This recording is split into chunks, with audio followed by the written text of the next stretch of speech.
மதுரை பண்பலையின் அன்பான நேயர்களுக்கு இனிய மகளிர் தின நல்வாழ்த்துக்கள்.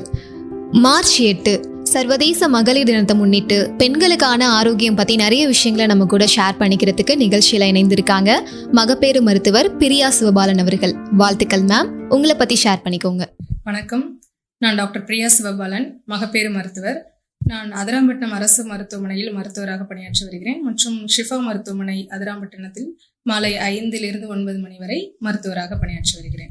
ஓகே மேம், சர்வதேச மகளிர் தினத்துல உங்க கூட இணைஞ்சிருக்கிறது எங்களுக்கு மகிழ்ச்சி. இப்போ இந்த மகளிர் தினம் பத்தி நீங்க என்ன சொல்ல நினைக்கிறீங்க? மார்ச் 8 2025 மகளிர் தினத்திற்கான தீம் வந்து ஆசில்ட்ரேட் ஆக்ஷன், அதாவது செயலை துரிதப்படுத்து அப்படிங்கிறது தான்.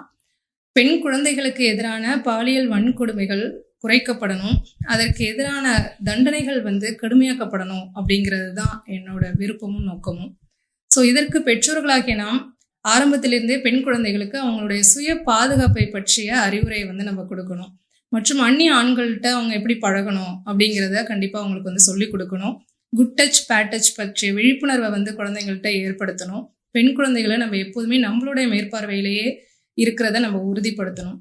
இது மூலமா பெண் குழந்தைகளுக்கு எதிரான பாலியல் வன்கொடுமைகள் குறையும் அப்படிங்கிறது என்னோட நோக்கம். நீங்க இப்போ ஒரு சில வருஷங்களா ஒரு மருத்துவரா பணிபுரிஞ்சிட்டு இருக்கீங்க. இப்போ பெண்ணா ஒரு மருத்துவரா பணிபுரியிற உங்களோட பயணம் பத்தி கொஞ்சம் என் கூட ஷேர் பண்ணிக்கோங்க. மருத்துவரா என்னுடைய பயணத்துல நான் கத்துக்கிட்டது என்னன்னா, ஒரு சிறந்த கல்வி, ஒரு நல்ல வேலை, பொருளாதாரத்திற்காக யாரையும் சார்ந்திராமை, அதாவது ஃபினான்ஷியல் இண்டிபெண்டன்ஸ் அப்படின்னு சொல்லுவோம்.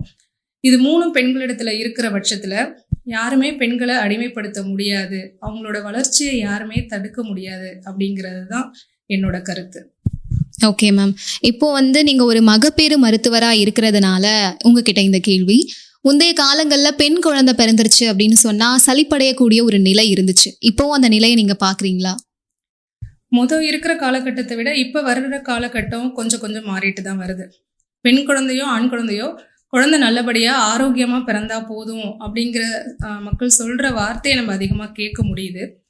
பெண் குழந்தைகளுக்கு ஆண் குழந்தைகளுக்கு நிகரா கல்வி, ஆரோக்கியம், படிப்பு, உணவு இதெல்லாம் கொடுத்து அவங்களுக்கு சமமா ட்ரீட் பண்ற விதத்தை வந்து நம்ம இப்ப பாக்குறது ரொம்ப மகிழ்ச்சியாகவும் வரவேற்கத்தக்கதாகவும் இருக்கு.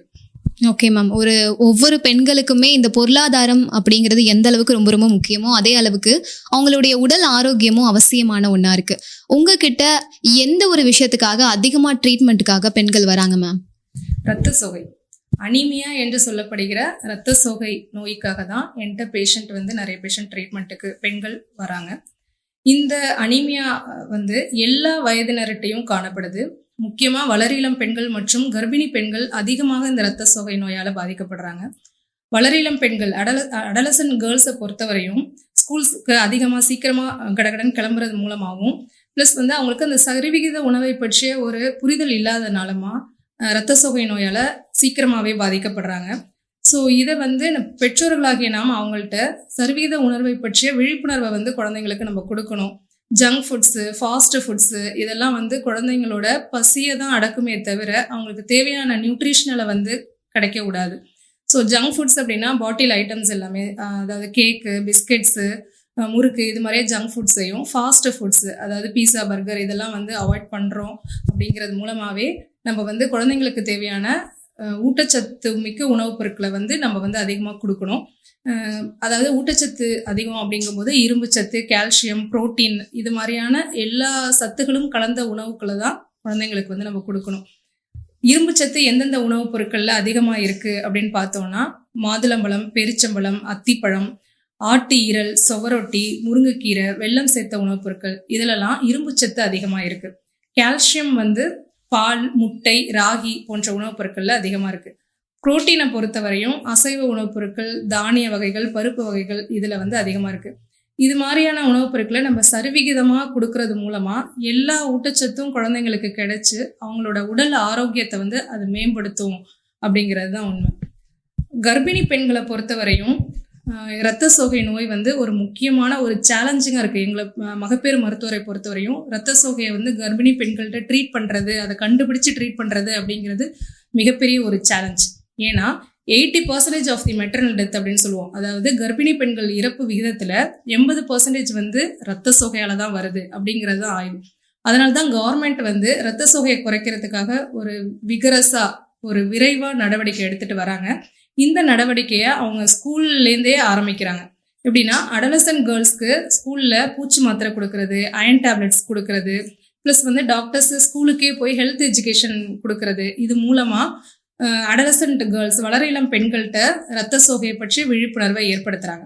கர்ப்பிணி பெண்களுக்கு 10% வந்து இரும்புச்சத்து வந்து நம்ம உடம்புல அதிகமாக தேவைப்படுது. இது எதனால் அப்படின்னா வளரும் குழந்தை மற்றும் நஞ்சு கொடி மற்றும் அவங்களோட உடம்புலையே 50% பிளட் வால்யூம், அதாவது ரத்தம் வந்து அதிகமாக விரிவடையுது. இதுக்கு தேவைப்படுற ஹீமோக்ளோபினை வெறும் சாப்பாட்டால் மட்டும் நம்மளால கொடுக்க முடியாது. ஸோ அதனால தான் நாங்கள் அயன் டேப்லெட்ஸை வந்து ப்ரிஸ்கிரைப் பண்ணுறோம். அயன் டேப்லெட்ஸ் வந்து 16 வீக்ஸ், அதாவது 4வது மாதத்துலேருந்து ஆரம்பிக்கிறோம். 4வது மாதத்துலேருந்து 100 மில்லிகிராம், அதாவது ஒரு டேப்லெட்டு நைட்டு, கால்சியம் வந்து மதியானம், விட்டமின் டேப்லெட்டு காலையில் அப்படிங்கிற மாதிரி நாங்கள் ப்ரிஸ்கிரைப் பண்ணுறோம்.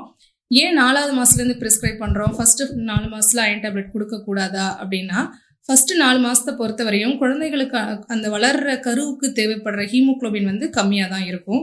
ப்ளஸ் மசக்குன்னு சொல்லப்படுற அந்த மார்னிங் சிக்னஸ், அதிகமான வாந்தி கொமட்டல் இதெல்லாம் வந்து இருக்கும்போது அயன் டேப்லெட்ஸ் லேசாக ஒரு களிம்பு ஸ்மெல் அடிக்கும். ஸோ அதை வந்து ஆரம்பத்திலே நம்ம கொடுக்கும்போது பேஷண்ட் அதிகமான வாமிட் நோயால் இன்னும் பாதிக்கப்படுவாங்க. ஸோ அதனால் ஃபஸ்ட்டு 4 மந்த்ஸ் வந்து நம்ம ஃபோலிக் ஆசிட் டேப்லெட்டும் வாமிட்டுக்கான டேப்லெட்ஸும் கொடுப்போம். 4வது மாதத்துலேருந்து நம்ம வந்து பூச்சி மாத்திரையும் அயன் டேப்லெட், விட்டமின், கால்சியம் இதை வந்து ப்ரிஸ்கிரைப் பண்ண ஆரம்பிப்போம். ஸோ இது மூலமாக அந்த கர்ப்பிணி பெண்களுக்கு தேவையான அயன் வந்து முழுவதுமாக அவங்கள வந்து சென்றடையுது. நார்மலாக ஒரு கர்ப்பிணி பெண்ணுக்கு கர்ப்ப காலத்தில் வந்து இருக்க வேண்டிய ஹீமோக்ளோபின் 11லேருந்து 12 கிராம் இருக்கணும். ஸோ இது வந்து குறையும் போது தான் நம்ம அதை அனிமியா, ரத்த சோகை அப்படின்னு சொல்கிறோம். சரியா? ஸோ இந்த ரத்த சோகையை நம்ம மைல்டு, மாடரேட், சிவியர் அப்படின்னு சொல்லிட்டு 3ஆக பிரிக்கிறோம். மைல்டு அப்படின்னா 9லேருந்து 11 கிராம் ஹீமோக்ளோபின் இருந்தால் அது மைல்டுனும், மாடரேட் அப்படிங்கும்போது 7லேருந்து 9 கிராம், அதாவது மிதமான ரத்த சோகை அப்படின்னும், சிவியர் அனிமியா அதாவது ரொம்ப சிவியரான கடுமையான ரத்த சோகை அப்படின்னு 7 கிராமுக்கு கம்மியாக இருந்தால் சொல்கிறோம். ஸோ இது மாதிரி அனிமியாவை வந்து பிரித்து அதுக்கேற்ற மாதிரி தான் நம்ம ட்ரீட்மெண்ட் கொடுக்குறோம். மைல்டு அனிமியா அதாவது ரொம்ப கம்மியாக 9லேருந்து 11 கிராம் ஹீமோக்ளோபின் இருக்கிற பட்சத்தில் இந்த அனிமியாவை நம்ம டேப்லெட்ஸ் மூலமாகவும் அயன் ஃபுட்ஸ் மூலமாகவுமே நம்ம வந்து அதிகப்படுத்திக்க முடியும். அயன் ஃபுட்ஸ் வந்து அதாவது இரும்புச்சத்து அதிகமாக இருக்கிற உணவுப் பொருட்கள் என்னென்ன அப்படிங்கிறத நான் முன்னாடியே சொல்லிட்டேன். மாதுளம்பழம், பேரிச்சம்பழம், அத்திப்பழம், ஆட்டீரல், சுவரொட்டி, முருங்கைக்கீரை இதெல்லாம் வந்து கர்ப்பிணி பெண்களுக்கு அதிகமாக கொடுக்கணும். இது கொடுக்க அவங்க உடம்புல வந்து ஹீமோக்ளோபினை உற்பத்தி பண்ணுற அணுக்கள் வந்து அதிகமாகி 1 கிராம் ஹீமோக்ளோபின் நம்ம சாப்பாட்டு மூலமாகவே அதிகப்படுத்த முடியும். அது மட்டும் இல்லாமல் அயன் டேப்லெட்ஸை பொறுத்தவரையும் நார்மலாக ஒரு ப்ரெக்னென்ட், நான் அனிமிக் ப்ரெக்னென்ட் விமன், அதாவது ரத்த சோகை இல்லாத ஒரு ப்ரெக்னென்ட் விமனுக்கு ஒரு டேப்லெட் ப்ரிஸ்கிரைப் பண்ணுறோம் அப்படின்னா, அனிமியாவால் பாதிக்கப்படுற பெண்களுக்கு 2 டேப்லெட்ஸ், அதாவது காலையில் 1 நைட் 1 அது மாதிரி ப்ரிஸ்கிரைப் பண்ணுறோம். ஸோ இது வந்து நம்ம உடம்புல வந்து ஹீமோக்ளோபினை 3 வாரத்துக்குள்ளே அதிகப்படுத்தும். ஸோ இந்த 3 வாரத்துக்குள்ளே 1 கிராம் ஹீமோக்ளோபின் அதிகமாகலை அப்படின்னா, ஸோ அவங்க வந்து பேஷண்ட் வந்து சரியாக ஹீமோக்ளோபின் டேப்லெட்டை எடுத்துக்கல, ப்ளஸ் வாமிட்டிங் அதிகமாக இருக்கிறதுனால அவங்க வந்து டேப்லெட்ஸை எடுத்துக்கல அப்படிங்கிறது தான் நம்ம யோசிக்க முடியும். வேறு எந்த வகையில் ஹீமோக்ளோபின் அதிகப்படுத்தலாம் அப்படின்னா, அயன் ஸ்டீல் பாத்திரங்களில் நம்ம உணவுகளை சமைக்கலாம். ப்ளஸ் வந்து கால்சியம் வந்து அயனோட அப்சார்ப்ஷன், அதாவது உறிஞ்சுற தன்மையை வந்து குறைக்கும். ஸோ அதனால தான் கால்சியம் டேப்லெட்டை மதியானமும் இரும்புச்சத்து மாத்திரையை நம்ம நைட்டும் கொடுக்குறோம். சரிங்களா? சில பேர் பண்ணுற தப்பு என்னென்னா கால்சியம் அயன் டேப்லெட்ஸை ஒன்றா போட்டுருவாங்க. அது ஒன்று. 2வது, கால்சியம் அதிகமாக இருக்கிற பாலோட சேர்த்து அயன் டேப்லெட்டை நைட்டு போடுவாங்க. ஸோ அது மாதிரி போடக்கூடாது. அயன் டேப்லெட் நைட்டு போடும்போது பால் குடிக்கிறாங்க அப்படின்னா 1 மணி நேரத்துக்கு முன்னாடியோ அல்லது பின்னாடியோ தான் குடிக்கணும். ஏன்னா பாலில் கால்சியம் அதிகம். இந்த கால்சியம் அயனோட அப்சார்ப்ஷனை கம்மி பண்ணுறதுனால உங்களுக்கு வந்து அது டேப்லெட்ஸ் போட்டுமே அதோட யூஸ் இல்லாமல் போயிடும். ஸோ அதனால் பால், டீ, காஃபி குடிக்கும்போது 1 மணி நேரத்துக்கு அப்புறமா தான் நம்ம அயன் டேப்லெட் போடணும் அப்படிங்கிறது முக்கியம். ப்ளஸ் ஆல்பெண்டசோல் என்று சொல்லப்படுகிற பூச்சி மாத்திரை 4வது மாதம், அதாவது 16 வீக்ஸில் வந்து ஆல்பெண்டசோல் டேப்லெட்டை வந்து நம்ம போடணும். இது எதுக்காக அப்படின்னா, குடல் புழுக்கள் வந்து நம்ம உடம்புல 0.05 ml வந்து ரத்தத்தை தினைக்குமே உறிஞ்சிட்டு இருக்கும். ஸோ இந்த பூச்சி மாத்திரை கொடுக்கறது மூலமாக நம்ம உடம்புல குடல் புழுக்களால் ஏற்படுற ரத்த இழப்பை வந்து நம்மளால் கட்டுப்படுத்த முடியும். ஸோ இதெல்லாம் தான் மற்ற வழிகள் ஹீமோக்ளோபினை வந்து நம்ம உடம்புல வந்து அதிகப்படுத்துறதுக்கு. இப்போ கர்ப்பிணி பெண்கள் ரத்த சோகையால் எப்படி பாதிக்கப்படுறாங்க மேம்? கர்ப்பிணி பெண்கள் பொறுத்தவரையும் இரத்த சோகை மகப்பேறு மருத்துவராகிய எங்களுக்கு வந்து இந்த அனிமியாவை கண்டுபிடிக்கிறது ட்ரீட்மெண்ட் பண்ணுறது அப்படிங்கிறது ஒரு மிகப்பெரிய சேலஞ்சாகவே இருக்குது. ஏன்னா 80% ஆஃப் தி மெட்டர்னல் டெத் அப்படின்னு சொல்லுவோம். அதாவது 80% கர்ப்பிணி பெண்கள் இறப்பு விகிதத்தில் அனிமியா தான் முதல் பங்கு வகிக்குது அப்படிங்கிறது தான் ஆய்வு. ஸோ அதனால தான் அனிமியா வந்து கண்டுபிடிச்சு அதை ட்ரீட்மெண்ட் பண்ணுறது அப்படிங்கிறது மகப்பேறு மருத்துவ இறப்பு விகிதத்தை குறைக்கிறதுல ஒரு முக்கியமான பங்கு அனிமியாவை ட்ரீட் பண்ணுறதுல இருக்குது. ஸோ அதனால தான் கவர்மெண்ட்டும் அனிமியா எராடிகேஷன் ப்ரோக்ராமில் ரொம்ப கான்சென்ட்ரேட் பண்ணுறாங்க. ஸோ இதை வந்து நம்ம ஸ்கூல்லேருந்தே ஆரம்பிக்கிறாங்க. அதாவது வளரிளம் பெண்கள்கிட்டேருந்தே நம்ம இதை வந்து ஆரம்பிக்கிறோம். ஸ்கூலில் அயன் டேப்லெட்ஸ் கொடுக்கறது, பூச்சி மாத்திரைகள் கொடுக்கறது, டாக்டர்ஸ் வந்து ஸ்கூலுக்கே போய் ஹெல்த் எஜுகேஷன் பண்ணுறது, இதெல்லாம் வந்து நம்ம ஆரம்பிக்கிறோம். ஸோ இது மூலமாக வளரிளம் பெண்கள்கிட்டயே அனிமியா பற்றிய ஒரு விழிப்புணர்வை வந்து நம்ம ஏற்படுத்த முடியுது. நார்மலாக கர்ப்பிணி பெண்களை பொறுத்தவரையும் அவங்களுக்கு தேவைப்படுற ஹீமோக்ளோபினை விட 10% அதிகமான ஹீமோக்ளோபின் நமக்கு வந்து தேவைப்படுது கர்ப்பிணி பெண்களுக்கு. ஸோ இதை நம்ம சாப்பாடால் மட்டும் ஈடுபடுத்த முடியுமா அப்படின்னா முடியாது. ஸோ அதனால தான் நாங்கள் மருத்துவராகிய நாங்கள் அயன் டேப்லெட்ஸை வந்து அவங்க கர்ப்ப காலத்தில் ப்ரிஸ்கிரைப் பண்ணுறோம். 16 வாரம், அதாவது 4 மாதங்களுக்கு பிறகு அயன் டேப்லெட்ஸை அவங்களுக்கு கொடுக்குறோம். ஒரு டேப்லெட்டில் 100 மில்லிகிராம் இருக்கும். ஒரு டேப்லெட்டை வந்து நம்ம ப்ரிஸ்கிரைப் பண்ணுறோம். அயன் டேப்லெட் நைட்டு, கால்சியம் மதியம், விட்டமின் டேப்லெட் மார்னிங் அப்படின்னு சொல்லிட்டு நம்ம கொடுக்குறோம் கர்ப்பிணி பெண்களுக்கு. ஏன் அயன் டேப்லெட் 16 வீக்ஸ்க்கு அப்புறமா கொடுக்குறோம், 4 மாதத்துக்கு அப்புறம் அப்படின்னா, முதல் 4 மாதங்களை பொறுத்த வரையும் அவங்களுக்கு வாமிட்டிங் அதிகமாக இருக்கும். ஸோ இந்த களிம்பு டேஸ்ட் இருக்கிற இந்த அயன் டேப்லெட்டை அவங்களால அதிகமாக எடுத்துக்க முடியாது. தவிர வளர்கிற அந்த கருவுக்கு வந்து அயன் ரெக்யர்மெண்ட் வந்து ஃபஸ்ட்டு 4 மாதத்துக்கு கொஞ்சம் கம்மியாக தான் இருக்கும். ஸோ அதனால் 16 வாரம், அதாவது 4 மாதத்துக்கு அப்புறம் அவங்களோட மசக்கை வந்து குறையிறதுனால அதுலேருந்து நம்ம அயன் டேப்லெட்ஸ் வந்து ஸ்டார்ட் பண்ணுறோம். 16 வாரத்தில் ஒரு பூச்சி மாத்திரை கொடுத்துட்டு அதுக்கப்புறம் அயன் டேப்லெட்டை வந்து நம்ம ப்ரிஸ்கிரைப் பண்ணுறோம். அயன் பொறுத்தவரையும் இதை வந்து நார்மலாக ஒரு இந்தியன் ப்ரெக்னென்ட் விமனோட நார்மல் ஹீமோக்ளோபின் வந்து 11 to 12 கிராம் அப்படிங்கிறது தான் நார்மல். இது வந்து குறையும் போது தான் நம்ம அதை அனீமியா, இரத்த சோகை அப்படின்னு சொல்கிறோம். இரத்த சோகையை நம்ம வந்து 3ஆக பிரிக்கிறோம், மைல்டு, மாடரேட், சிவியர் அப்படின்னு சொல்லிட்டு. மைல்டு அப்படின்னா 9 to 11 கிராம் ஹீமோக்ளோபின் இருந்துச்சுன்னா அதை மைல்டுனும், மாடரேட் அதாவது மிதமான இரத்த சோகை 7 to 9 கிராம் ஹீமோக்ளோபின் இருந்துச்சுன்னா அது மிதமான இரத்த சோகை அப்படின்னும், சிவியர் மிக குறைவாக இருக்கிற ரத்தம், அதாவது சிவியர் அனிமியா அப்படின்னு சொல்கிறோம். லெஸ் தென் 7 கிராம், 7 கிராமுக்கு கம்மியாக இருந்ததுன்னா அதை சிவியர் அனிமியா அப்படின்னு சொல்லிட்டு பிரிக்கிறோம். ஓகே மேம், இந்த அனீமியாவை எப்படி ட்ரீட் பண்ணுறீங்க? அனிமியாவை பொறுத்தவரையும் ட்ரீட்மெண்ட் கண்டுபிடிக்கிறதும் ஒரு சேலஞ்ச், ட்ரீட்மெண்ட் கொடுக்குறதும் ஒரு சேலஞ்சான விஷயம்தான். ஸோ மைல்டு அனிமியான்னு சொன்னேன், 9 to 11 கிராம் ஹீமோக்ளோபின் இருக்கிறது. அதை கண்டுபிடிச்சதுக்கப்புறமா, நம்ம பிளட் டெஸ்ட் மூலமாக கண்டுபிடிச்சதுக்கப்புறமா நம்ம அதை iron tablets plus iron foods மூலமாகவே நம்ம வந்து ட்ரீட் பண்ண முடியும். அயன் ஃபுட்ஸை பொறுத்தவரையும் நான் ஏற்கனவே சொன்ன மாதிரி எதெல்லாம் இரும்பு சத்துக்கள் அதிகமாக இருக்குது, மாதுளம்பழம், பேரிச்சம்பழம், அத்திப்பழம், ஆட்டீரல், சுவரொட்டி சொல்லியிருந்தோம். இதை வந்து பேஷண்ட்டை அதிகமாக எடுத்துக்க சொல்லுவோம் கர்ப்ப காலத்தில். ஸோ இது மூலமாகவே நம்ம 1 கிராம் ஹீமோக்ளோபினாக கொண்டு வர முடியும். ஸோ 9 கிராம் இருக்கிறது 10 கிராமாக மாறுறதுக்கு ஃபுட்டே வந்து உங்களுக்கு ஹெல்ப் பண்ணும். ஃபுட்டு வந்து ஒரு மேஜர் பங்கு வகிக்குது. ஸோ டேப்லெட்ஸை பொறுத்தவரையும் நார்மலாக ஒரு ப்ரெக்னென்ட் பேஷண்ட்டுக்கு அனிமியா இல்லாத ஒரு கர்ப்பிணி பெண்ணுக்கு வந்து 100 மில்லிகிராம் ஒரு டேப்லெட் கொடுத்தோம் அப்படின்னா, ரத்த சோகை ஆரம்பிச்சிருச்சு, 9 to 10 தான் ஹீமோக்ளோபின் இருக்குது அப்படின்னா 2 டேப்லெட்டாக, காலையில் 1 நைட் 1 அது மாதிரி ப்ரிஸ்கிரைப் பண்ணுறோம். முக்கியமாக அயன் டேப்லெட் போடும்போது கால்சியம் டேப்லெட் போடக்கூடாது. அதனால தான் மதியான கால்சியம் டேப்லெட், நைட்டு வந்து அயன் டேப்லெட் அது மாதிரி கொடுக்குறது. ஸோ அயன் ரிச் ஃபுட்ஸு, அதாவது பால், டீ, காஃபி இதெல்லாம் வந்து அயன் டேப்லெட்டோட சேர்த்து போடக்கூடாது. அது வந்து பேஷண்ட்ஸ் பண்ணுற ஒரு முக்கியமான தப்பாக நான் நினைக்கிறேன். ஸோ வந்து பால் குடிச்சிட்டு உடனே அயன் டேப்லெட் போடுவாங்க. ஸோ வந்து பால் வந்து அயனோட அப்சார்ப்ஷன், அதாவது உறிஞ்சிற தன்மையை வந்து கம்மி பண்ணும். ஸோ அதனால் பால் குடிக்கிறதுக்கு முன்னாடியோ, 1 மணி நேரத்துக்கு முன்னாடியோ அல்லது 1 மணி நேரத்துக்கு பின்னாடியோ தான் நம்ம அயன் டேப்லெட்டை போடணும். அது ஒன்று. செகண்ட் வந்து அயன் ஸ்டீல் பாத்திரத்தில் வந்து நம்ம உணவுப் பொருட்களை நம்ம சமைச்சு சாப்பிடலாம். ப்ளஸ் வந்து ஆல்பண்டசோல் அப்படின்னு சொல்கிற பூச்சி மாத்திரை வந்து கவர்மெண்ட்லேயே 16 வீக்ஸ் வந்து கொடுக்குறாங்க, 4 மாதத்தில் கொடுக்குறாங்க. ஸோ இது வந்து ஒரு டேப்லெட் ஒரே ஒரு நைட்டு மட்டும் போடுற மாதிரி இருக்கும். இது எதுக்காக அப்படின்னா, குடல் புழுக்களை நம்ம உடம்புலேருந்து அகற்றுறதுக்காக. ஏன் குடல் புழுக்கள் என்ன பண்ணும் அப்படின்னா, 0.05 ml ரத்தத்தை வந்து நம்ம உடம்புலேருந்து தினைக்கும் எடுத்துகிட்டே இருக்கும். ஸோ அது மூலமாகவே நமக்கு வந்து ரத்த சோகை வரத்துக்கு வாய்ப்பு இருக்குது. ஸோ அதனால் அந்த பூச்சி மாத்திரையை கொடுத்துட்டு நம்ம அதுக்கப்புறம் அயன் டேப்லெட் ஆரம்பித்தோம் அப்படின்னா அதோட எஃபெக்ட் வந்து இன்னும் நல்லா இருக்கும். அப்படிங்கிறதுனால நம்ம பூச்சி மாத்திரையை ஆரம்பிக்கிறோம். ஸோ இது மூலமாக நம்ம வந்து கொண்டு வர முடியும். ஓகே மேம், இப்போ வந்து இந்த அனீமியா பற்றி பேசும்போது டேப்லெட்ஸ் நிறைய சொன்னீங்க. அனீமியாவுக்கு டேப்லெட் மட்டும்தான் இருக்கா இல்லை வேறு எதுவும் மெத்தட்ஸ் இருக்கா மேம்? அனிமியாவுக்கு டேப்லெட்ஸ் தவிர இன்னும் பல வகைகளில் அனிமியாவை நம்ம ட்ரீட் பண்ண முடியும். ஃபஸ்ட்டு வந்து அயன் டேப்லெட்ஸ் தான் ஃபஸ்ட்டு ப்ரிஸ்கிரைப் பண்ணுவோம். இப்போ 3 வீக்ஸ்க்கு அப்புறமா, அதாவது 3 வாரம் கழிச்சு பேஷண்ட்டை திருப்பி வர சொல்லிட்டு ஹீமோக்ளோபின் டெஸ்ட் எடுத்து பார்ப்போம். ஸோ இதில் வந்து ஹீமோக்ளோபின் 1 கிராம் ஏறி இருக்குது, அதாவது 9 கிராம்ஸ் இருக்கிற ஹீமோக்ளோபின் 10 கிராம்னு ஏறி இருக்குது அப்படின்னா இது வந்து பேஷண்ட்டுக்கு வந்து டேப்லெட்ஸ் அக்செப்டபிள், அவங்க கரெக்டாக எடுத்துக்கிறாங்க, அவங்களுக்கு டேப்லெட்ஸ் ஒத்துக்குது அப்படிங்கிறத நம்ம இது பண்ணலாம். பட் அவங்களுக்கு ஏறலை, அதே 9 கிராம்ஸ் தான் இருக்குது அப்படின்னா பேஷண்ட் சரியாக எடுத்துக்கலாம், அவங்களுக்கு வாமிட்டிங் சென்சேஷன் அதிகமாக இருக்குது, அவங்களால அந்த காம்ப்ளியன்ஸ்னு சொல்லுவோம், பேஷண்ட்டால் சரியாக எடுத்துக்க முடியல அப்படிங்கிறது தான் நம்ம யோசிக்கணும் ஃபஸ்ட்டு. செகண்ட் வந்து குடலில் உறிஞ்சிற தன்மை. ஏன்னா அயன் வந்து குடல் மூலமாக உறிஞ்சி தான் மற்ற பாகங்களுக்கு போகுது. குடலோட உறிஞ்சிற தன்மை, அதாவது மால் அப்சார்ப்ஷன் சிண்ட்ரோம் அப்படின்னு சொல்லுவோம், அந்த பிரச்சனை இருக்கும்போதும் என்னதான் நீங்கள் வாய் வழியாக அயன் எடுத்துக்கிட்டாலும் டேப்லெட் எடுத்துக்கிட்டாலும் குடல் பாதிக்கப்படும் போது அது மற்ற பாகங்களுக்கு கிடைக்காம போகுது. மருத்துவர்கள் அதை வந்து நம்ம ரூல் அவுட் பண்ணணும், மால் அப்சார்ப்ஷன் சிண்ட்ரோமை. Plus other causes of anaemia அப்படின்னு சொல்லுவோம், அதாவது விட்டமின் B12 டிஃபிஷியன்சியாலையும் உங்களுக்கு வந்து அனிமியா வரும், அதுக்கு பேர் மெகலோபிளாஸ்டிக் அனிமியான்னு சொல்லுவோம். இது மோஸ்ட்லி வந்து விட்டமின் B12 அசைவ உணவுப் பொருட்களில் தான் இருக்கும். ஸோ வெஜிடேரியன்ஸ்க்கு வந்து விட்டமின் B12 டிஃபிஷியன்சியால் மெகலோபிளாஸ்டிக் அனிமியா வரத்துக்கு வாய்ப்பு இருக்குது.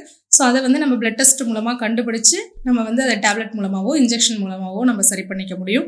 இன்னும் பல வகைகளில் அனிமியா வந்து பிளட் டெஸ்ட் மூலமாக நம்ம லுக்கீமியா, அதாவது பிளட் கேன்சர் மூலமாக அனிமியா வருதா அப்படிங்கிறதையும் நம்ம பிளட் டெஸ்ட் மூலமாக கன்ஃபார்ம் பண்ணிக்க முடியும். இதெல்லாம் கண்டுபிடிச்சதுக்கப்புறம் டேப்லெட்ஸ் மூலமாக இன்க்ரீஸ் ஆகலை, ப்ளஸ் 7லேருந்து 9 கிராம் ஹீமோக்ளோபின் இருக்குது அப்படின்னா நம்ம வந்து இன்ஜெக்ஷன் மூலமாக நம்ம வந்து அனிமியாவை கரெக்ட் பண்ண முடியும்.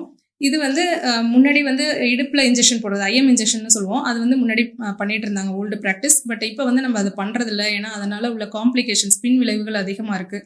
பெயின், இன்ஜெக்ஷன் போட்ட சைடில் பெயின் வரும், ஸ்ட்ரெயின் ஆகும், ப்ரௌன் கலரில் மாறிடும். ஸோ ஆப்சஸ்ன்னு சொல்லுவாங்க, அந்த இடம் வந்து தடிச்சு கட்டி மாதிரி வந்துடும். அப்படிங்கிறதுனால இப்போ வந்து ஐஎம் இன்ஜெக்ஷனே நம்ம அவாய்ட் பண்ணுறோம். இதுக்கு பதிலாக நம்ம ட்ரிப்பில் நம்ம நரம்பு மூலமாக ஏற்றுற அயன் ஊசிகள் வந்து இப்போ நிறைய வந்துருச்சு. இது கவர்மெண்ட்லேயே கிடைக்குது. மொத்தம் 4 ஊசி, ஒவ்வொரு நாள் இடைவெளியில் மொத்தம் 4 ஊசி 8 நாட்கள் நம்ம போடுற மாதிரி இருக்குது. இந்த டைமில் நம்ம ஊசி போடுற டைமில் மட்டும் அயன் டேப்லெட்டை நம்ம போடக்கூடாது, அவ்வளோதான். இது வந்து ரொம்ப சேஃபஸ்ட்டு, ரொம்ப வந்து பாதுகாப்பானது அயன் ட்ரிப்பு போட்டுக்கிறது. ஸோ வந்து இது வந்து எப்போதுமே மருத்துவரோட அறிவுரைப்படி நம்ம ஒரு மருத்துவமனையில் தான் போடணும், மெடிக்கல் ஷாப்ஸ்லையோ இல்லை மற்ற ஒரு இதுலையோ போடுறத நம்ம அவாய்ட் பண்ணிக்கணும். பிளட் டிரான்ஸ்ஃபியூஷன், அதாவது ரத்தம் போடுறதை பொறுத்த வரையும் சிவியர் அனிமியான்னு சொல்லியிருந்தேன். லெஸ் தென் 7 கிராம் ஹீமோக்ளோபின் இருக்கும்போது அது எந்த வாரமாக இருந்தாலும் எந்த மாதமாக இருந்தாலும் நம்ம டைரெக்டாக பிளட்டை ஏற்றிக்கிறது தான் நல்லது. ஏன்னா பிளட்டை ஏற்றினா மட்டும்தான் அது டைரெக்டாக வந்து நம்ம ஹீமோக்ளோபின் 1 கிராம் ஏறும், அது மூலமாக நம்ம ஹீமோக்ளோபின் வந்து இன்க்ரீஸ் ஆகும். ஸோ இதனால் அயன் ஊசி plus iron transfusion, blood transfusion மூலமாக நம்ம குழந்தைகளுக்கு இதனால் அனிமியாவால் வர பின் விளைவுகள் அப்படின்னு இருக்குது குழந்தைக்கும் அம்மாவுக்கும். ஸோ இதை வந்து நம்ம தடுக்க முடியும். அதாவது குழந்தையோட எடை குறையிறது, தண்ணி சத்து குறையிறது, ஏதாவது இன்ஃபெக்ஷன்ஸ் வருது, பிரசவ காலத்தில், அதாவது பிரசவம் நடந்துட்டு இருக்கும்போது உதிரப்போக்கு அதிகமாக ஏற்படுறது, இது மாதிரியெல்லாம் நம்ம வந்து இரத்த சோகையை வந்து ஆரம்ப காலத்திலேயே கரெக்ட் பண்ணுறது மூலமாக இது மாதிரியான பின் விளைவுகள் வராமல் தடுத்து ஒரு ஆரோக்கியமான தாயையும் குழந்தையும் நம்ம கொடுக்க முடியும். Okay ma'am. ஒவ்வொரு பெண்களும் மறுபிறவி எடுக்கக்கூடிய தருவாய் அப்படின்னு இந்த பிரசவிக்கக்கூடிய டைமை சொல்லுவாங்க. ஸோ அந்த மாதிரி பிரசவித்த பெண்கள், அந்த கர்ப்பிணி பெண்கள் அந்த பீரியட்ல எப்படி அவங்க கவனமாக இருக்கணும் மேம்? கர்ப்பிணி பெண்கள் அவங்களோட மாதவிடாய் தள்ளிய 2வது 3வது நாள்லேயே யூரின் ப்ரெக்னன்சி டெஸ்ட்னு சொல்லுவோம், யூபிடி கார்டு வந்து நம்ம வீட்டிலேயே போட்டு பார்க்கலாம். ஸோ அதில் வந்து 2 கோடு வந்த உடனே பக்கத்தில் இருக்கிற மகப்பேறு மருத்துவரை வந்து உடனே பார்க்கணும். முக்கியமான ஒரு விஷயம் அப்படிங்கிறது என்னென்னா இயர்லி விக்ஸ் ஸ்கேன், அதாவது ஃபஸ்ட்டு ஒரு 6 வாரத்துக்குள்ளே 45 நாட்களுக்குள்ளே ஒரு ஸ்கேன் நம்ம எடுத்துடணும்.